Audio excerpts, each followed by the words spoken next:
Hey there. Still awake at this hour? Waiting for something? Or afraid of something? Feel that wind tonight? Thick and clingy, carrying the salt tang of the sea, and something else. Like incense ash burned too long, mixed with the scent of wet iron. Itches your nose, gets under your skin. Let me tell you about my hometown. A little fishing town by the sea. We had this old rule there. Ancient, really, but nobody dared ignore it. If something happened in an alley, or to a household, something bad, not ordinary bad, the kind that's violent, full of rage, the elders would pick a night, usually like tonight, when the moon's smothered by clouds, and the dark is so thick you can barely see your own hand, to hold a ceremony. We called it the sending off. Not sending off a person, understand? Sending off that thing.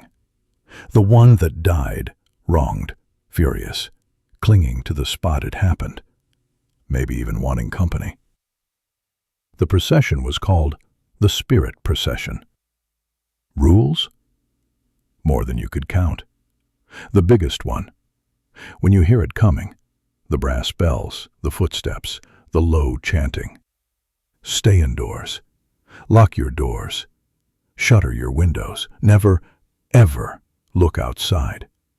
And especially, never meet the eyes of anything walking in that line, or the thing they're dragging at the end. The summer I turned 16, I stayed with Grandma just after the Ghost Festival. The air hung wet and heavy like a filthy rag soaked in warm brine, slapping against your face. Nights were worse. Not a whisper of wind. Even the cicadas gave up. Only the sea crashed against the shore, a dull, tired thump, thump, thump, like it was annoyed. That afternoon, the east end of town felt wrong. Old Mrs. Chen packed her vegetable stall early, her face pale as steamed rice. Old Lee, who usually held court outside his shop, had bolted his doors tight. That smell, incense ash and rust, grew stronger. Grandma clattered pots in the kitchen, louder than usual, like she was scaring something off. All she said was, "Amen. Tonight, whatever you hear, whatever you think you see, stay inside, lock the windows, and turn off the lights."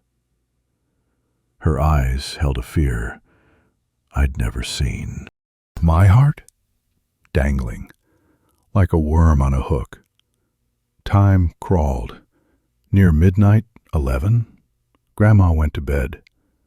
I lay on my bamboo mat, sticky with sweat but cold to the bone. Pitch black.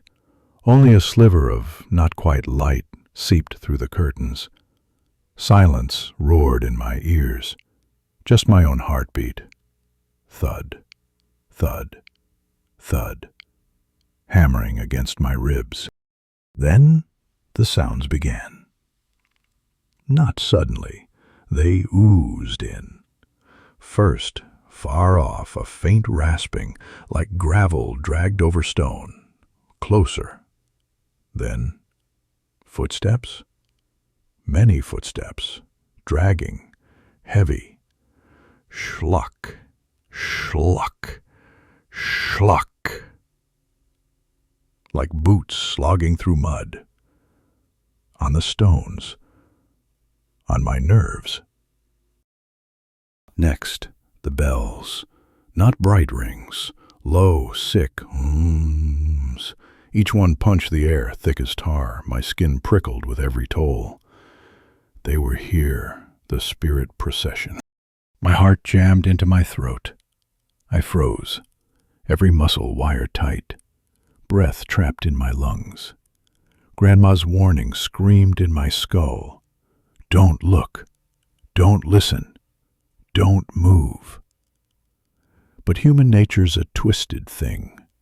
The footsteps, the bells, they hooked into my ears, dug into my brain. What was out there? The sounds swelled. Right outside our alley now, the air choked with that rust and ash stink, now mixed with a new throat-clogging reek. Not fish, like stagnant water. And old blood? Cold. A knife blade chill sliced through the walls, through my thin blanket, into my marrow. My teeth chattered like dice. Fear coiled around my neck, a cold, scaly snake. I curled tighter, eyes squeezed shut, hands crushing my ears. Useless. The dragging steps, the sick bells. And now, a new sound. A choked, guttural whimper, like a muzzle over a scream. Desperate, hopeless. It scraped my scalp raw. Just as the procession passed my window, thud. A heavy impact, like a sack of wet sand, dropped. Then, silence. Absolute. Even the sea held its breath. The footsteps stopped. The bells stopped. The whimper hitched, sharp, then cut off. My blood turned to ice. Had the procession halted? Had it broken free? Time stopped. In the dark, I felt eyes, dozens, pressing through the walls, through the curtains, staring. The cold wasn't seeping anymore, it stabbed. The air turned thick as glue. My throat locked. I tried to scream. Nothing. Paralyzed. Only my heart slammed against my ribs. Bam! Bam! Bam! Ready to burst. Then, creak! My window, the old warped wooden frame I'd latched tight, shifted. No wind. None. The latch, the rusted iron bolt I'd jammed shut, was being slowly, deliberately pushed from the outside. Click. A tiny sound, a gunshot in the silence. The latch gave way. My eyes strained wide in the dark. Blood rushed to my head, then vanished. Only icy numbness. The rule was broken. I hadn't looked out. It was coming in. Through the gap in the curtains, the blackness outside stirred. Not a shape, a deeper shadow, cold, twisting. It pressed against the glass, silent. A stench rolled in, rotten seaweed, sour mud, and that sweet metallic tang of blood rust, so thick I gagged. That shadow was looking at me, not with eyes. A raw, hateful, hungry coldness. It pinned me. I felt my soul tearing loose from my bones, just as I knew I was dead. Yum. The bells exploded, faster, louder, a furious, commanding crack like a whip on the air. The shadow against the glass flinched, jerked backward, like yanked by chains. The stench and cold sucked away like a tide retreating. The dragging steps started again, faster now. The bells screamed, driving, punishing. That choked whimper returned, furious, thrashing, fading fast toward the sea. The sounds vanished, the waves returned. Thump, thump, thump. I crumpled, soaked in icy sweat, lips stung. I touched my tongue to them. Blood. I'd bitten clean through, never felt a thing. Dawn came, gray as dead fish. I finally looked at the window. The latch was undone. On the glass, a smeared greasy patch, like something impossibly cold had pressed there. At its edges, in the weak light, a stain. Dark, dull, the color of dried rust. Grandma never asked, just pasted new charms on the doors and windows. Her eyes held a deep, terrible pity. The town stayed silent. Nobody spoke of the East Alley, but they knew. I knew.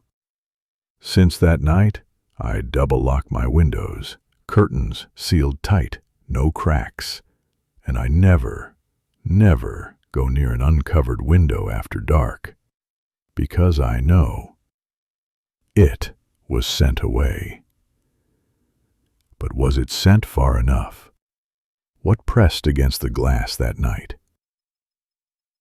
What caused that thud and that final furious whimper as the bells dragged it back? Friend, you smell that? Like salt and rust?